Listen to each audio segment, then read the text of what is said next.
Jostein, what I'd like to talk with you about now is your current role is you've shifted from running Ben & Jerry's to now running all the food products that Unilever provides that are distributed in the United States. And you'll have to sort of remind us of what some of those are. And, when I look at the news these days, there's an enormous amount of news around the challenges of keeping the grocery stores filled.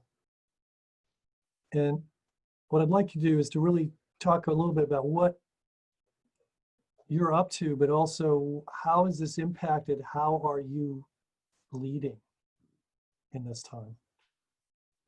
Yeah, we are now on week 6.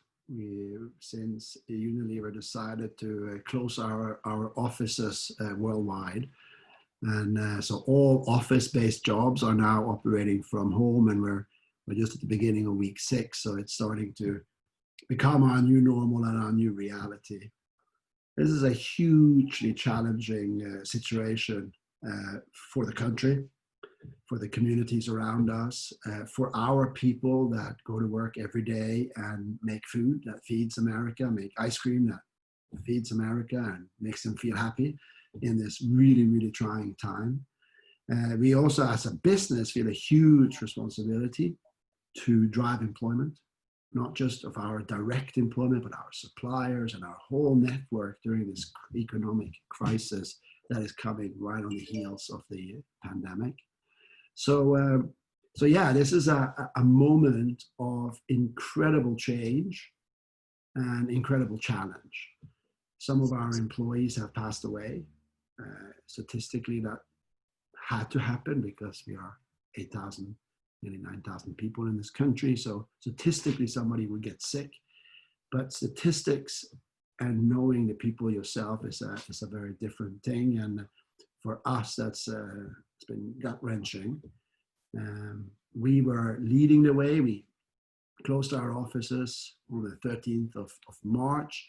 We moved our manufacturing sites to what we call level 4, which means, face masks, temperature checks, deep clean 3 times a day. Very early on in the process, I think our factories became some of the safest places you could be with social distancing and face masks well ahead of the curve. But still, it's a huge responsibility to keep that whole machine running during such a difficult time. What are some of the products that you are making? Just so. Yeah, no, to put it in context, and this is why we are working so hard. Our sales are through the roof because we have a lot of products that I call the Centennial Brands. So brands that have seen the Second World War, brands that have even seen the Great Depression, brands that everybody in America has grown up with, be it Hellmann's mayonnaise, be it Knorr, be it Lipton tea, be it Breyer's ice cream. I mean, on this list, a 40-year-old Ben & Jerry's is actually a relatively new brand, But we have a broad portfolio of food and beverage and ice cream products, the Klondike bars, the popsicles, that all play at when you go to the grocery store, I mean, I remember when I first started working with you, I went to the grocery store and I pick up anything in the grocery store and look at the back, there'd be this little U on the back of it, which means Unilever, which you never would know that my mustard was a Unilever. I mean, it's like all these things. So when people go to the grocery store, if you look on the back of the product and you see a U on it, that's Unilever, right? That's Unilever. And it's like a $4 billion business for you guys, yes?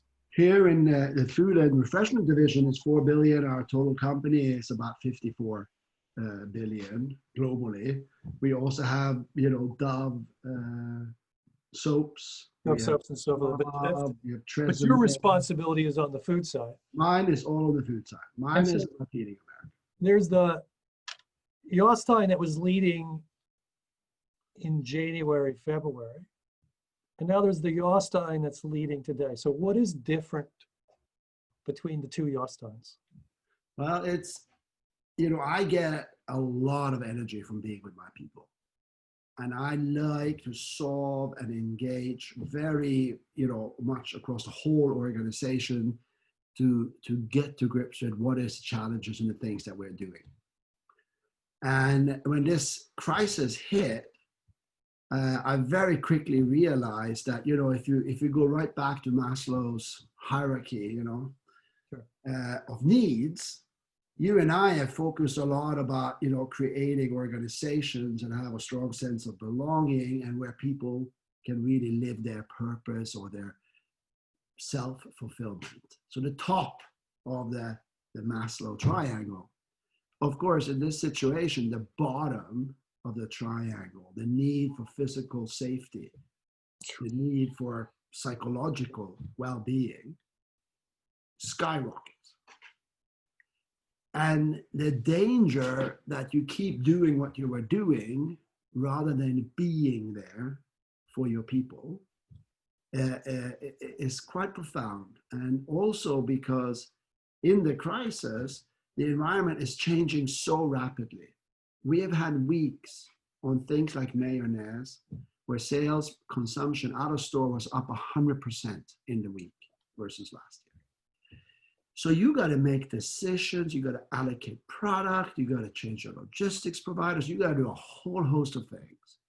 So as a leader, my job was literally to make people feel safe, to make people feel that they had support, and to meet their psychological need of having the confidence in themselves to make decisions every day that would impact our business. How did you do that? Because I hear the words and, I hear people say that, and then the people outside the room say, man, that guy is the opposite of everything he just talked about, right? So if your gut feeling is, to ask 10 questions or the drive your need to know the facts on the ground or to instruct for a lot of activities, what tends to happen is you pivot the organization to focus on you and feeding you and the senior leadership team rather than focus outwards on dealing with the problems. So the first thing that I had to do was to stop myself from making all these requests. Oh, interesting. The second thing we had to do was and this was a gut reaction from Alan Job, the CEO of Unilever down. But all of our framework and crisis management framework has people first. People and people's safety is first, above everything else. And that came intuitively to us because that's the sort of company we are, but it's also exactly what I'm talking about. When every meeting, when every discussion about a reaction to a crisis starts with your safety and well-being is our number one priority, you really land that message across the whole business. When you then follow that up with, for example, we have people in all sorts of situations around the country. We have people with small children that they have to try to look after whilst doing their jobs, etc. Again, we go out of our way to stress. We are all leading in. We have to be flexible. We will respect that you can't show up all the time everywhere. We will respect and understand that you have to first take care of your family and then get your job done. And we will all work on this together. So it's absolutely fine that you can't make it to a meeting. It's absolutely fine that you pick up and respond to something late at night when your kids are sleeping or whatever. So really stressing that your family first, your safety first, and your family, you have to take care of your family and your surroundings. And then the last one is, of course, in the way you talk to your teams and your staff is around how do you build their confidence rather than undermine their confidence. So what do you mean by, you can say nice things to people who are doing stupid things and that doesn't help. No. So, and everybody feels worried because the world is changing so quickly. So the job to be done as a leader is to look ahead, don't look at what, because they're going to be best placed to make the decisions about what needs to happen right now. So look ahead and continuously help to frame the situation and the overarching picture, and continuously give them the right framing for that they can make their decisions in their jobs. So if I get this, the Jostein that was the one that was operating back in January was one that was much more about having everybody feed you and prove to you that they had their act together. And basically having that, and it was just a normal sort of way in which everybody presents and everybody does their thing. And that the whole shift has gone from stopping that engine and figuring out what is it that the people need to deal with the day-to-day, getting them what they need, but also realizing that they've got the day-to-day handled. It's happening so fast, there's no way you could keep up to with it anyway. And so what that leaves for you is the wonderful opportunity to step back and say, from a strategic perspective, what does Q1 of next year really need to look like? How do we pivot now? What is it that is happening now that has either the impact of helping us, and thinking of how do you handle that arc of that time frame, because you're trusting and you're empowering the people that work for you to basically take off the jacket and just focus on the tactical. Now tell me if I'm making stuff up. I'm just trying to get clear on what is it you're saying. Yeah, I would say just two fine tunes to what you said. One is, I think I was working at optimizing and fine tuning executions and where we were going in the strategy by nudging and touching a lot of different things in the organization to make it step up gradually its performance. Now we're operating with such a level of uncertainty and such big variations that it's no longer about optimizing, it's about leading through the disruption. Long term is not quarter1 of 2021. We are talking about quarter1 2021, but we're really still focusing on May and June. That's a long way away. Yeah, and we meet 3 times a week as a leadership team. As opposed to in the old days? Yeah, so we would do financially, we would do a financial roll-up every month. We do a financial roll-up every week because it's changing so rapidly. So we have shorter, sharper interactions more frequently. But the sort of the short term is the month. The medium term is through the sort of a next phase. So that's the summer. And the long term is 2021. So it changes a little bit your perspective on the timing. But that is correct. And I think, the objective is, just to reiterate it, keep the team's focus external so that they can really absorb and connect with what's happening. And really internal, it's hard to fathom what 22 million unemployed people need right now. It's hard to internalize when you see a row of 4,000 cars trying to pick up groceries from a food bank. It's hitting us so fast and so hard. And then if you end up then going into a doing mode, you can lose it. What you need to focus, razor sharp focus on the important things and the important outcomes that you need to generate. So it's not about creating a massive amount of activity. It's about focus.